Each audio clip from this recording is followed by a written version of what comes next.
tunde ku nsonga nga bwe ziri tukubaganye ebirowoozo wala ne wali n'okusingira ddala kyekyo okubeera nti tujjayo ensonga ezo ezikwata ku muntu owa bulijjo. Munaffe atulaba tukusaasira obanga olina ebizibu by'obitamu tumanyi nti akadde kazibu, tuli mu lockdown, tuli mu bunkenke obw'ekirwadde kya COVID-19, naye tusaba nti embeera eno nayo ogivuunuke. Ate tusanyukira nnyo banaffe abafunye ebirungi naye era ne tunyolwa n'abo abafunye ebizibu. Bwete bwetanse program essaawa eddakiika ziri 11 ezakayita ku ssaawa 2 ez'okumakya. Ensonga ze zimu ze za bulijjo, naye ate wakati mu kusomoozebwa ku kirwadde kya COVID-19 obulewo wandibanga waliyo ebirala ebiringa ebiwusibwa amaaso.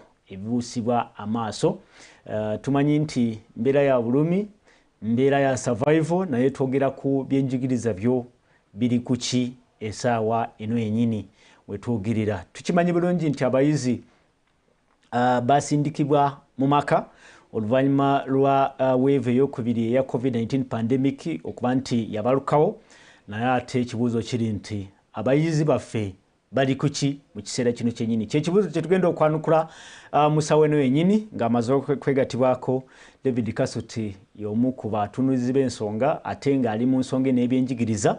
Sebo nsanyuse nnyo okulaba obuuza ku batulaba ku Salt TV. Bana Salt TV nsanyuse nnyo balaba oraga okuba nammwe wonna gye muli. Sebo weebale kumpita bogerako n'abantu banna Uganda.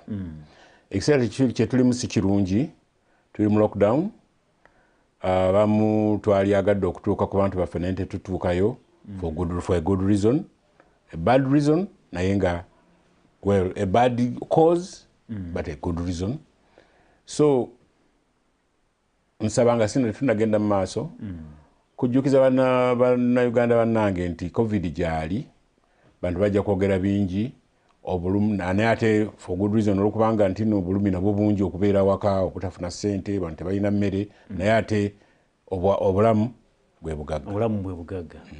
Okay, David Kyambogo ali atya? Tutegeeza abatulaba nti oli wa byanjigiriza okusinziira ku Kyambogo University. Kyambogo bankozesa ekigambo ki? Kyambogo eringa limbo. Mumwasooka okuggalawo nga ne gavumenti kugamba nti amasomero gaggalewo. Academically Kyambogo eringa limbo. Ndowooza bwente oyinza okwogera. Tewali kigenda mu maaso. Tekigenda mu maaso. Abayizi kati bo bali ku ki ab'e Kyambogo University? Bayizi bali waabwe oba gye balowooza nti waabwe. University yaggalawo. Baana bakulu basuuka emyaka 18. Kale buli omu ali gyalowooza nti yewuwe. Abayizi bali ku lwabwe? Tebali ku lwabwe, bali waabwe. Yes. David Kasuti, tulaba nga ensonga y'ebyenjigiriza ekwatiddwa bulungi, ekwatiddwa etya? Kuba waliyo abamu actually bannabyabufuzi, njogera ku ab'oludda oluvuganya gavumenti, bagamba nti amatendekero oba n'amasomero oboolyawo tegandigaddwawo nga bwe gaagalwawo mu mbeera eyo, nti singa abayizi balekebwa ku masomero ne bakumibwa ku masomero oboolyawo kyandibadde kisingako ku kye tulaba olunaku olwaleero. Ensonga emu gye boogera oba gye bajjayo mu nsonga ebaga nti abayizi bwe baabata ne bagenda mu bazadde, be baasiiga abazadde obulwadde, kati bye tulaba abantu okufa kye twayiseemu era kye tukyali mu makati. Yeah, I think ndowooza Uganda tulina ekizibu nti we have politicized everything. Kino kye kiseera bannayuganda bwe twalikwatidde awamu ne tulowooza mu ngeri emu. Yes, mu politics mubeeramu opposition and so on, naye mu pandemic temubeera opposition, ebeera tuba tukwatira wamu kuba tuba tulumbiddwa. Bayinza okuba balina ensonga, yes. I think I don't know whether we made a mistake or what. Abaana bano kirabika tebaalizeeyo.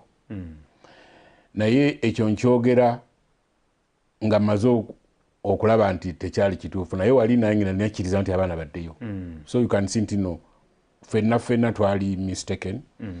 Of course opposition yali nnyo nsaale nnyo mu kugamba nti amasomero gaggulewo. It was very good. naye leka nkubuulire singa abaana basigalayo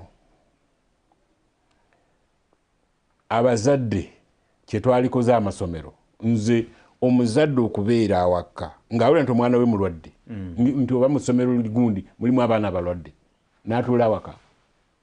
It can't. There would be cases. In fact, opposition would be at the forefront of government. No, but now amasomero mukoleki abana mukoleki bazeyo. It doesn't matter what the government does. Unfortunately, opposition ejja kwogera in the opposite. I think ekigambo opposition obandowooza twali kijje mu politics waffe kubanga bw'ogenda e Bungereza tebalina opposition. They don't. Mu America ekigambo opposition tekiriyo. No. Balina minority and majority side. Yes. Maybe in this word opposition nakyo kituleetera okukola kyetutaalikoze naye olwokubanga batuyise opposition. So we end up opposing. So opposition may have a point. Naye bw'ogitunulako critically. What is that point? The point nti nno abaana bano bwe bagenda mu ssomero bafuna obulwadde.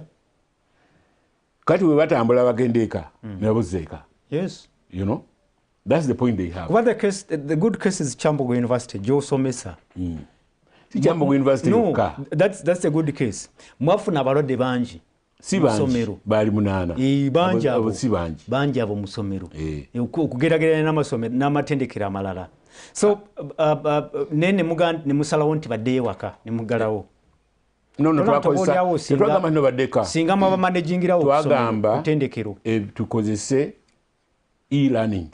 Yeah. Tetwagamba no kusomera ku internet. Yes. Exactly. Tetwagamba no tugaddewo, tetwaggalawo. Anti ogambye Chambogo University yaggalawo. No. There was e-learning. Okay. Yeah. Naye abayizi tebali kusomera olwaleero ku kutendekero tebaliwo. Government yagamba tugende mu tubeere mu lockdown for 42 days. 42 days? 42 days. Yes. So we are part of this country. Okay. So what are they doing? What is happening now? Ebyenjigiriza biyimiridde bitya kati? Bitambula ewamu oba nedda? I think nga bwe nkugambye nti we are part of this country. What is happening awalala wonna kyeki happening e Chambogo. We are on lockdown. And yes, there is some learning going on. E-learning is going on at Chambogo and our Simanyi. The learning is going on even in the lockdown. How effective is that e-learning? No, at the university level, it's very effective. Yeah, I don't know why we didn't do this before. E-learning at university level, that's what we should be doing. We should have done it long ago. So limativu nti abayizi betendekero ly'e Chambogo bo basoma kati basoma bulungi okuyitira ku internet. Okusoma obulungi kidependinga ku recipient of education. Naye process nnungi. Abaana basoma bulungi, I don't know. Kubanga this is a system they've never had. Gye bagenda waliwo internet? Yeah. Are you sure? Yes. Internet across the country. Are you sure? Yes, I'm sure. Let me tell you why I'm sure. Bw'obanga oli muyizi, you cannot go in a place where there is no internet. Bw'ogenda mu internet mu place etalimu internet, then olimu kwaba abaana abeera ku university naye nga tozze kusoma, ozze kubeera ku campus. So any student who is a student waliwo internet in this country. Oyogera reality, David Kasutuba. Actually, that is the reality. Eyo reality yenyini. Omuyizi ow'ekisolo kati asoma ina internet? Ow'ekisolo? I believe so. You believe so? Yes. Kisolo eriyo gundi network. Abekisolo bajja kukulumba. Soul TV kwe tuli program Omunnyo Ku Makya egenda maaso. Kisolo eriyo network. Tunuulidde embeera ebyenjigiriza wakati mu kusomozebwa okw'ekirwadde kya COVID-19 pandemic. Tubuuza nti byo ebyenjigiriza biri kuki? Twandibanga tuli mu kiseera ekyakazigizigi naye ndowooza nti buulyawo wandibaddewo entegeka ey'enjawulo nga ebyenjigiriza nga bigenda maaso wadde biro bityo. Oba David Kasoti ngambe nti tuswitchinze ne tuva mu mbeera ya bulijjo tuli mu survival mode. Oba twogerebwe tutyo nti kati ekiseera kati kye tuliko kya kutaasa bulamu ebirala byonna tusobola obbireka ng'ebyenjigiriza ne tubivaako. Apparently kyoyogedde kyekituufu nti we are in a survival mode. Bw'olaba activities government zegambye zigende mu maaso. That is as a nation we're in a survival mode. Butale emmotoka ezitwala emmere, emmotoka ezitwala supplies production, you know. So as a nation activities ezigenda mu maaso za kutukkiriza ku making sure nti nno tusigalanga tuli balamu economy te collapsing completely. That is survival mode as a nation. As a people it's the same. Tulika batuweereza sente ku gundi za kulya. Si za ntambula, si za ku investinga zino sente za prime minister. Si za kulya, si za ku investinga, si za for transport, si za chi za kulya only. So for now, yes, actually the world in a survival mode. In fact, oluusi twerabira ntulowooza ntino kiri Uganda wokka. The world in a survival mode. But naye ensi endala kigenda kikka nga China, nga the United States, Bungereza very soon. Yeah. I think yes is ezo zokka. It is USA, China, okay, and opatso zokka. Kuba ne mu Europe tekikyali batabanaba. Olaba European gundi ebisaawe biri half naye ebimu bijjula. So even in Europe ekintu tekinnaba. So we as a population, as a global village, we're in a survival mode. What are the implications? Kwa abayizi okuva lwe badde waka mwezi gwokusatu mwaka ogwedde waliwo bataddangayo okusomero. What are the implications? Ogwokusatu gulwa? Omwaka ogwedde. Actually, you can comfortably say nti nno tebaddangayo. Yes, waliwo bataddangayo. Baddayo kola bibuuzo. That's not reality. What are the implications? Future implications? I don't think there is the future implication will be, you know, These are 2 years. We will have a generation of very big old people in a classroom. If they are lucky to go back to classroom, they will go. They will go back. David tunakuulira abafunye embuto. Emitwalo n'emitwalo abafunye embuto mu lockdown eyasooka. You see, President Museveni announcing this pandemic mu Uganda last year yagamba nti tuli mu lutalo. Mu lutalo mubeeramu casualties. So yes, those are the casualties of this war. At the end of the day, once you win the war, yes, you have casualties. You must have casualties. So those are casualties of war. Abafunye embuto, abavudde mu by'okusoma. Those are the casualties of this pandemic. Naye nga abaana bajja kuddayo. In every war, mu lutalo lwonna, abateekeko olutalo babeera batunula ku minimizing casualties. Yes. Have we done that? Mulayina in education. Yeah, you see, this is a different war. Ntino, especially abo abayinza okubeera okufuna embuto ne zibagaana okugenda okusoma bali in the care of their parents. David, I'm not talking about abafunye embuto boka. Mulimu abagenze mu njaga, mulimu ababivuddeko bagenze mu birala. I'm talking about casualties nga boyogedde naye nga bangi nnyo oboolyawo okusinga ne ku kyembuto kyokka. Exactly. Actually simple zokka. Casualties ziri mu bika bingi. Abembuto no sizi casualty nene kuba bajja kuddayo. Abo abaagala. Naye eriyo abenjaga. Eriyo abafumbiddwa. Eriyo ebyokusoma babivuddeko. In fact baali balinda just opportunity. Government yakoze ekisoboka okulaba nga minimizinga voice casualties. I don't think so. Naye let me tell you another thing.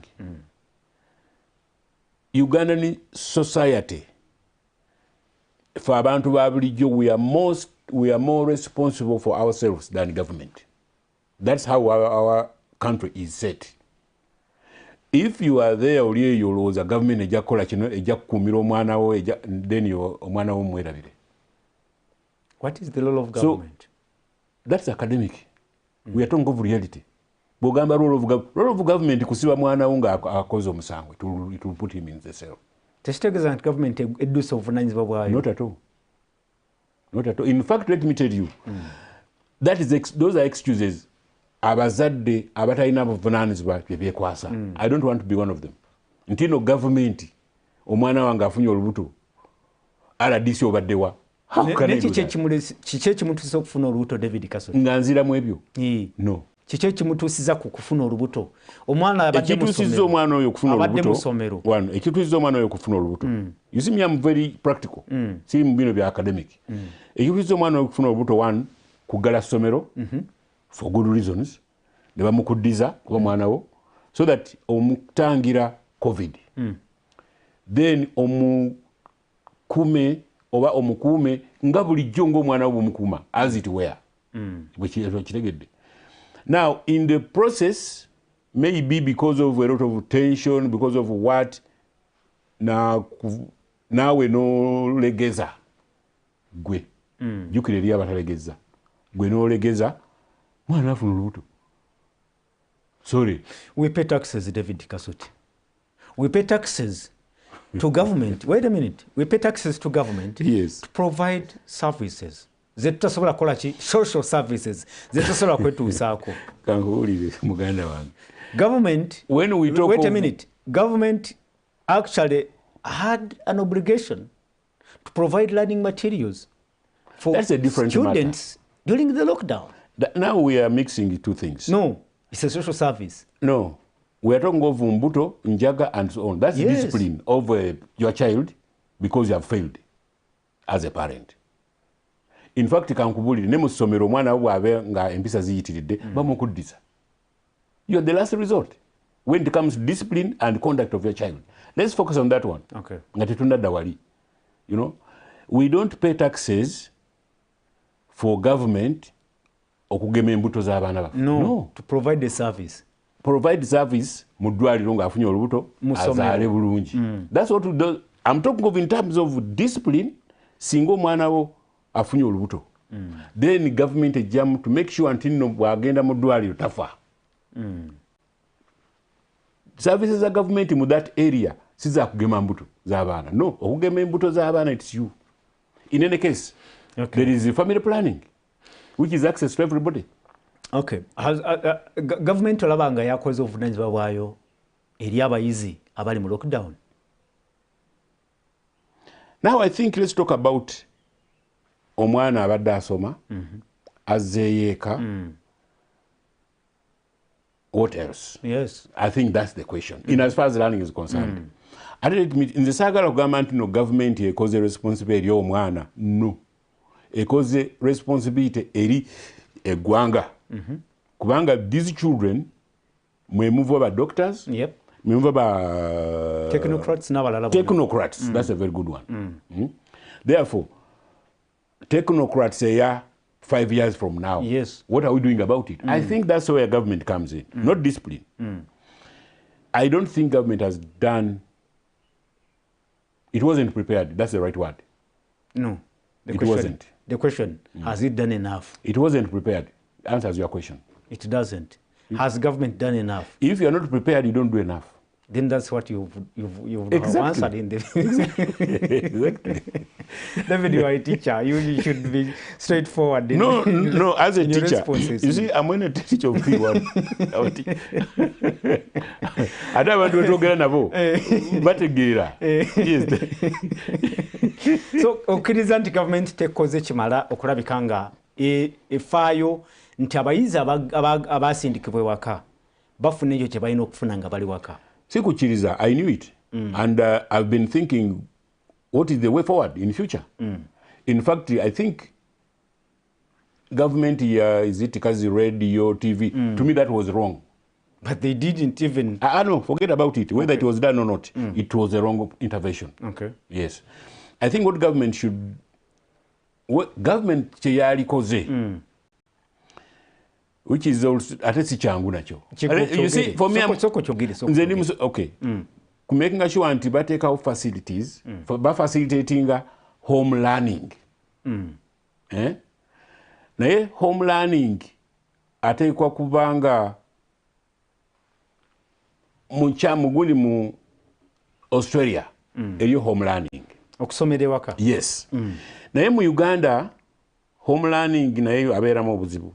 Kuba our family setup is not an environment ya home learning. Kitegeeza nti in case of Uganda what okubeerawo ku LC, every LC over the arrange in a village or whatever, a whole bazitanga community centers. Abaana we bagenda ne ba accessinga television, ne ba in touch no asomesa. Ate nga ne manuals bazirina. That's how the government should do. I think it should plan on it. No, even after this COVID, that system must be put in place. Okay.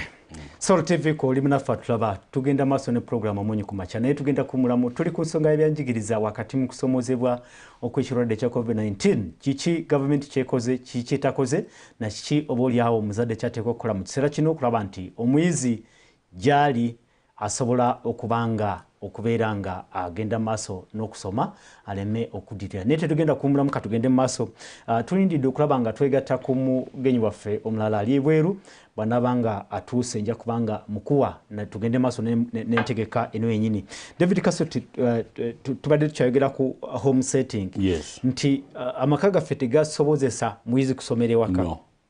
Gavumenti yateekawo ntegeka esobozesa omuyizi bw'abeera ewaka asobola okusigala ng'asoma.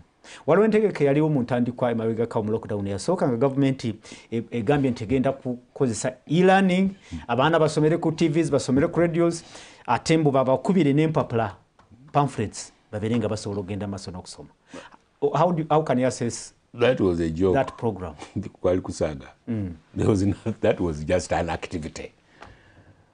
Budgets were up. In fact, abatolo bagamba kabandore. Yali kabandore plan. Budgets were drawn. I don't know. The issue is not the money you put in. It is the activity you are funding. For example, bompa sente ngende jinja. Nenkume chambogo nebaka. You don't talk of a budget. See to say. You know? But you have the money. No, but I have not gone. Because there is a lockdown. You see? So, in my view, one, I think government was just yaliyegezaako just kukola activity bya kabandole. Government yatuudisa. Si kuudisa. You see, nze ndi very careful. Kubanga sometimes sagala kubeera ku group y'abantu abana Uganda ng'omulimu gwabwe as if okunenja government is an opportunity. No, but me am realistic. Government waliwo bye tusuubira mu government okukola. Lindako, kye tusuubira mu government okukola kye kino kyennyini kye twogerako. Government bw'abanga tekikoze tutekwa ginenya. What's wrong with that? No. Okunenya government is not a problem. Then why? Naye ogamba nekuwudisa kitegeeza nti government yammwe yabayaaye. No. Yes. Let's be realistic, David. Twali tusuubidde nti government yatugamba nti egenda kuwa abayizi baffe nga bali waka learning materials. Egenda bawa services okuyita ku TV ne radio. Netakikola. Bwe kutaba kuwudisa kibeera kyekyo, David. I think omanyi siri Muganda naye ekigambo kuwudisa kitera kukola mu lulimi luyaaye. So I don't know what you are meaning by kuwudisa. Okujjako ng'okyese mu luzungu nkitegeere. I don't want to use the word kisimanyi ku radio, okay. TV. Government kyakola osobola okyogera otya mu luzungu? Nkugambye nti eyo yali kabandole. Kyogere mu luzungu. What did it do? Government kyeyakola? Just an activity. Mu luzungu bakiyita it was just an activity. Activity kintu kyokola naye nga amakulu results zaakyo teziri nnyo teziriyo. Hoodwinking. That is no. That's not hoodwinking. That's not hoodwinking. You see, I'm a scientist and a biologist and that. Whenever you are ambushed, there are certain things you do. You are not hooding anybody. That is bachita impulsive reaction. So it was just impulsive. I don't think yali would anybody. It was impulsive action. Teji planize ngeroza ntejakola. I don't think that was kuwudisa. Okuwudisa is active. You see the plan, then lie to people. I don't think so. I don't think this government is a liar to people in that area. Yeah. You see, I think in the mungere yangi, njagala one gavumenti teyalina ntegeka za kusomesa mwana ka entegeka zaaliwo nze mwendabe yalina busobozi remember ndi musomesa bwe ngamba teyalina ntegeka gwe bogamba zaaliwo that's the activity zayita mu parliament budget neyisibwa zentegeke activity jengamba you are planning on something you don't know whether it will work or not. That's an activity. There was no ntegeka. They were funding something ekitabadde planned properly. Kingamba. Kubanga nze ndaba ku TV. I'm telling you there is teri mwana asobola okusoma ebyo okulaninga ku TV. Yes. That is really? No, you can't. Kubanga look, you are sitting in a sitting room. This is an environment jotoberanga muko nayo. It is a new environment. You are not used to it. You have not been prepared. Even the teachers there who are on TV are not prepared. Yeah. Nze bwe nali mu I think P5 bali basomesa oluzungu ku radio. Naye nga batugamba lujja kubeerawo saawa eno n'omusomesa abeerawo oli mu studio ayogera n'asirika n'abuuza ekibuuzo ne mukiddamu ono ticca y'abagamba oba kituufu oba si kituufu kati oli n'ababuulira ansa therefore omusomesa aba agamba ekikyamu then omusomesa ali mu gundi naye of course abasomesa balina pamphlets you know. So that is where learning can take place. But here is me, a teacher on TV, in a studio. I'm talking to a camera. Now my mind is on a camera. Meanwhile, a student who is receiving my information, talina guidance, talina guidebook, talina muntu, anamutereza wanawali, teri kubuuza, you know. Jukira nti bobera mu kibiina students ask questions. Yes. When they were asking questions. And some students learn from the questions that are asked by their fellow students. Exactly. So this arrangement, nga bwe ngambye, it was haphazard, impulsive, an ambush. We were ambushed by COVID. Things were collapsing. Twayagala tulabe nti no tulina kye tukola. Naye was it effective? No. It was no. It wasn't. Then, if government came out and said, we are going to cater for the education of your children, temufayo musigale waka tugenda kola bino ne bino, tujja kulanga abana mu masomo bali waka, ne bamaliriza nga bakoze kye bakoze. Isn't that hoodwinking? I don't want to use the word hoodwinking. Soul TV ko program Omunnyo Ku Makya egenda maaso amayinza tusima Apollo. Tuline Mwami David Kasuti wabyanjigiriza ate mutunulizi w'ensonga asinzira ku kasozi Kabayivu ekyambogo University. Twogera ku byenjigiriza biri kuki kiki kigenda maaso nga abayizi balwaka abamu bagenda mu mwaka gumu n'ekitundu gwokusatu tugenda mu gwa musanvu abasinga bagenda mwaka gumu n'ekitundu tebanaba kutuula mu kibiina. Kiki ekikoleddwa gavumenti ekozeewo ki mu kiseera kino oba olyawo tewaliwo kyetagisa mu kiseera kino okubaako ekikolebwa ekyenjawulo? Tulaba nga ebirala byogerwa naye ebyonjigiriza nga tebyogerwako tebiwereddwa kadde kamala.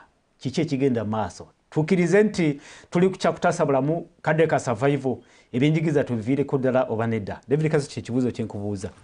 Tuviireko ddala tunule ku kya survival kati? You see, for me, I'm a very optimistic person, and I would rather talk about solutions okusinga accusations. Talk about solutions, if you have them.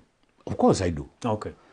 Now, I think what schools, not government, what Ministry of Education and schools should do, balina okukola program, crash program, ey'abaana okulaba nti nno bagenda mu syllabus. You see, syllabus yonna nga bw'esomesebwa. Not everything is relevant. Yes. Compacting, editing syllabus for the sake of this particular COVID era.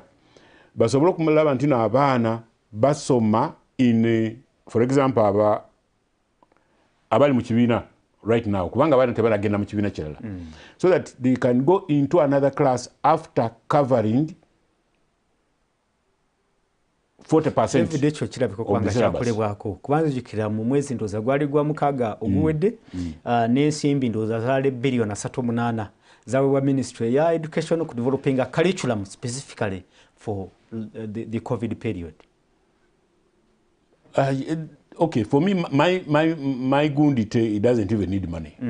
It needs activity as well as students, as well at school. These are professionals. These are professionals. In fact, n'abasomesa batendekebwa sebo n'ensimbi ezo zaaliko okutendeka abasomesa.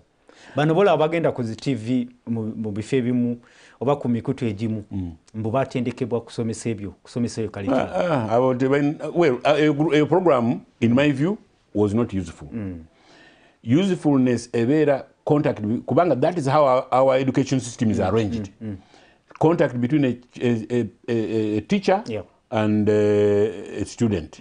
So I know these teachers singa batuula, they know where to handle, which areas to touch. You don't need money. Which areas to touch, they can sit in maybe about 1 week. Newagamba kati physics we are covering this, biology we are covering this, geography we are covering this, and the teaching method igenda kubeera bweti, so that in about 2-3 months ekibiina kiwedde, they are already in another one. In fact, they can even link bye batakoze wano ne babintegratinga mu kibiina ekyabaddako.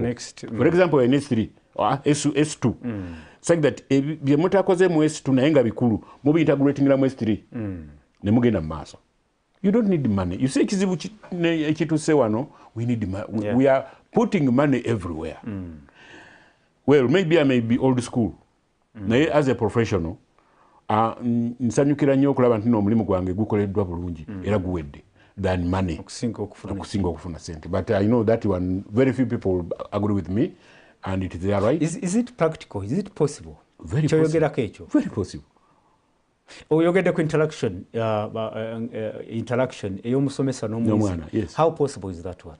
No, this COVID, this lockdown is not permanent. Ejja kuggwa. Kijja kuggwa. That's what we are talking about. Kijja kuggwa. Assuming abaana bazzeeyo mu Gw'omunaana, by gwa kumeka, by gwa 10 baba bamaze this year. Sagala ati mu December bakola bibuuzo. Okay. Baddaka. But in the short term? Yes, in the short term. No, I'm saying in the short term kati nga bakyali waka, COVID nga akyaliwo. A car is a dead thing. If schools, amasomero bagasobola okuweereza abaana baabwe abaana ebyokusoma somehow nga bwe babadde bakola kyaba bakola. Ebyoku TV, ku radio, ku TV, I don't think there's a lot of learning going on there. No. Well, and remember, this is COVID. So you are not going to send gwegenda abali mu kyalaawo, you can gather and watch TV. You can't. No, you can't. This is where one-on-one. So, could TV, in any case, how many people have TVs? To me, I think it's not even fair. Even if it were never child effective. But we make up in a TV. I imagine. Think you are fair? I imagine if schools were allowed to organize, Ngaboyogedi, nebakola learning materials, information.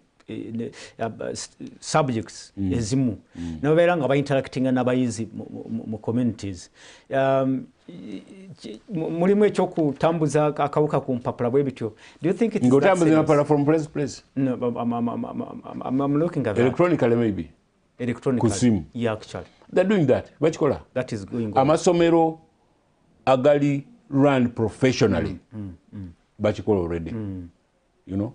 In fact, maybe gategeka waka ne bamusharinga n'abazadde. That is important. In fact, ekizibu kiri nti no government teyakolagana n'amasomero. Kubanga amasomero had the answer, not the ministry. The headmasters and the headmistresses, head teachers, ne basomesa. In fact, singa bakola conference y'aba headmasters, balifuddeyo ne better solution. Or better practice. Na ye ne yoku TV, it's not. kubanga amasomero tegali involved. I don't think so. Teachers are involved as individuals, not as a school, as the schools. You see, eriengeri genda abantu no, as if ministry was that na amasomero tegalina capacity to teach when they're the ones teaching. These are the people with experience. Maybe I'm wrong. Now, I don't think there is an active coordination of schools. Yes. Actually, if the budget was drawn, nga erimaka center kagendo ku kwataga minister we kwatagana ne school administrators ne bakola ekyo kyogedde, I think it would have been better. Yeah, that would have been better. Naye nga bwe nkugambye, this was an ambush and there was an impulsive reaction. It was just a reaction, no thinking. But we have a second chance. I mean, to ingid the lockdown eyokubiri. What is happening? Lockdown eyokubiri eno ndowooza abantu yatukuba bubi nnyo n'okusinga eyasooka, including our leaders. In fact, lockdown, I don't even n'amasomero gali giving up. They are just... But they gave up because they were not engaged. Nga boyogedde singa ministry vayo katolwa leero ne engaging amasomero directly. Nti mugenda kubayo kufunayo ka facilitation by kati oba private oba what ne mu developing work mu sharing n'abayizi. It is possible online kuba ku masimu kuba buli muzadde atekwa kubanga ayina akasimu waakiri kwasobola okufunira ebigezo ewaako oyo. Actually, kye baalikoze.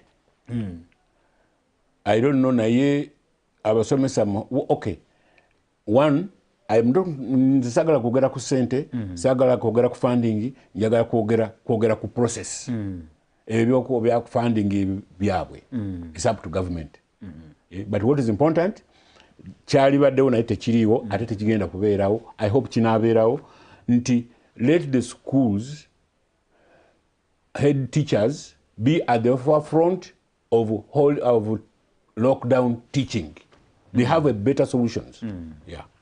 Well, Ngatumba Omba David, what are the possible future implications if we go into this? Bwetutambula bwekiti kubate tumanyi COVID yanagwawo di banabanga atutute mwaka ogujja. What could be the future implications? You remember abana babadde waka kati bagenda mwaka gumu n'ekitundu. Let me tell you. Ekintu kino nga kiwedde nga bwe nkugambye. Tujja kubeera ne population growth. Abana abazaalirwa bangi. Nga tetubetegekedde oba tebategeke. Abana abazaalirwa tetwetegekangako ku baana abazaalibwa. Really? No. Nkubuulidde in Uganda abantu ba bulijjo we are responsible for our own lives. Sebo wali what is the role of government? What is the role of government? If everyone is the role for himself. of government, especially in a third world country like this one, is to create an environment where you operate. Has that environment been created? That is the question. Since the one. Environment? We are walking. We are talking. But if people must then what is the environment? Auntie, you see, this is what is happening. Textbook. The reality is that in Uganda, and we accept it, actually traditional, by the way. It's not traditional. Nti abantu ba bulijjo buli kintu kyabwe bakyetuusaako bokka. This is our tradition. Simanyi but where I come from, and these people, my cousins, the Baganda, bo omuntu yefaako yekka tasabiriza. That's the background gye tulina. Therefore, omwana, what is the work of government?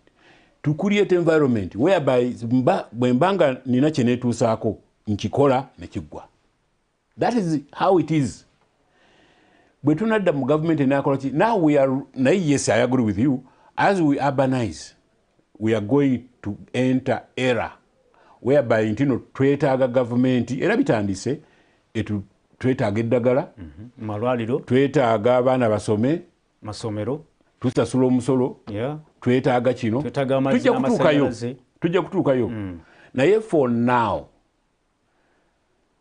as long as government creates an environment whereby nkeera saawa 11 ne ntuuka mu katale zigenda okutuuka esaawa 4 nga nfunyeyo akasente kati neneebaka zeseebasa ekiro musikaaga nenkola nenzirayo eka. I'm telling you government ekyekola. David Olinga agamba abatulaba nti omuntu wali yeefeeko ave ku government.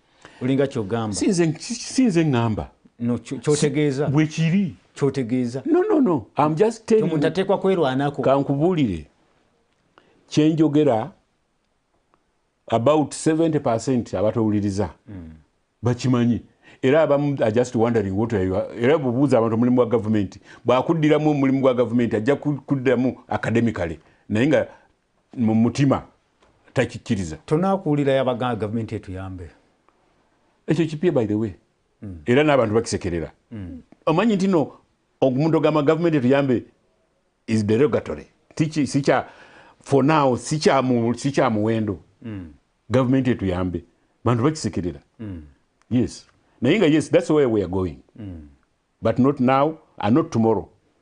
So mu byenjigiriza kati omuntu wa bulijjo akole ki? Tuyina eddakiika ziri bbiri zokka. Okay, mu byenjigiriza omuntu wa bulijjo I don't know what to mean by omuntu wa bulijjo. Twogera ku muzadde kale.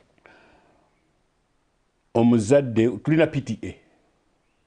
Ebyo byaggwawo kati esomero bikyaliwo. Weebiri. Bye twayitanga mu ssomero ebyo ne PTA. Weebiri. PTA eri part of the administrative structure ey'essomero lyonna.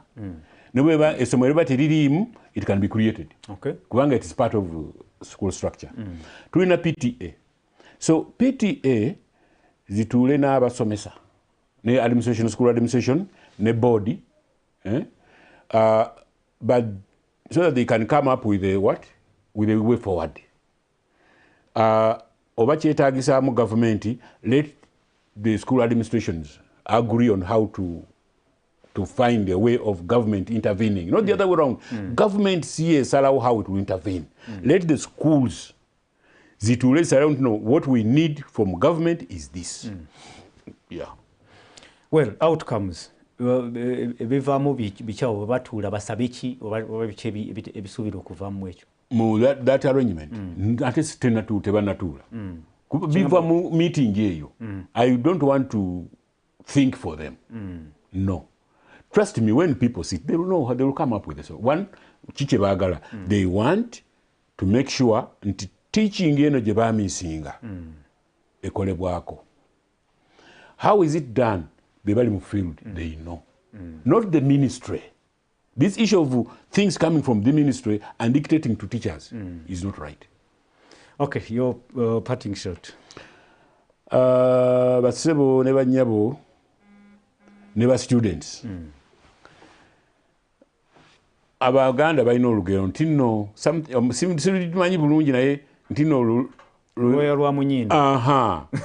Okusoma okuprogressinga n'okubeera progressive gye mugenda mu maaso luvirirwa mu nnyindo. Lwoya lwa munyindo olwokola ki? Olwejjamu weka. Ate obwavu mpologoma obulwanyi okulya nawe bwolwana.